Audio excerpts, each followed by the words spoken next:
In Rembang, a humble coastal regency in northern Java, lies a story the world has rarely heard. A story about a woman whose ideas reach far beyond the limits of her time. A woman honored in Indonesia as a symbol of courage. Yet aboard, her name often slips through the grand narratives of world history. Her name is Raden Ayu Kartini. Who was she truly? And why has the life of a young Javanese woman become so important to this nation? The answer begins here, inside this museum. Kartini was born on April 21st, 1879 in Jepara, Central Java. She came from a noble family.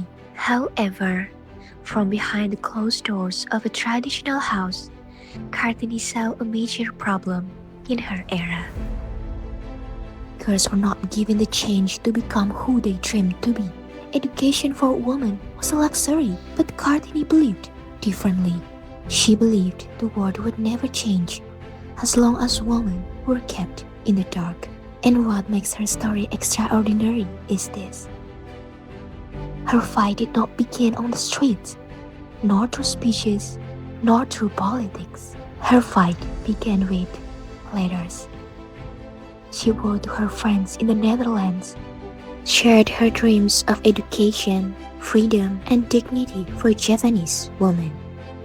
Those letters were so honest, so brave, that the world began to hear Kartini's voice, the voice of a young woman from the East, challenging centuries of tradition. In the Raden Ayu Kartini Museum in Rembang, every object is more than a display. It is a footprint guiding us to understand how a young woman began a great transformation without ever abandoning her cultural roots. Here lies a side of Kartini rarely seen by outsiders. She was not just an icon, she was a thinker, an educator, an artist, a Javanese woman who tried to weave modernity and tradition into a single breath. In 1903, after her marriage, Kartini moved to Rembang, and here the most important chapter of her life began. Kartini opened a school for girls, teaching reading, writing, ethics, and the arts. For her, education was the key to light. Ironically, it was from this small town that Kartini's ideas spread widely, inspiring Indonesia's women's movement decades after her passing. Kartini died very young, at just 12 years old. But before she left the world, she wrote countless letters to her friends in Europe. Those letters were collected and published as Daughters in Knowledge, which means out of darkness comes light.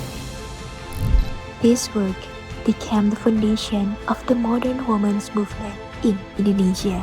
Today, her story is preserved inside the Raden Ayu Kartini Museum in Rembang, space where the past and present speak to each other. Here, you can explore photographs, archives, documents, traditional tools, and Kartini's personal belongings that reveal her daily life in Rembang. Each room is designed to lead visitors through Kartini's journey in a way that is intimate and moving, showing not only who she was, but what she fought for. This museum turns history into a living story, where every object whispers a new understanding of a Javanese woman who lived far ahead of her time. For international tourists, this museum is the perfect gateway to understand the struggles of Southeast Asian women through a figure who is real, personal, and profoundly human. Visit the Raden Ayu Kartini Museum in Rembang. Feel the history that is not only told but brought back to life. Because here, the light Kartini lived more than a century ago still shines today.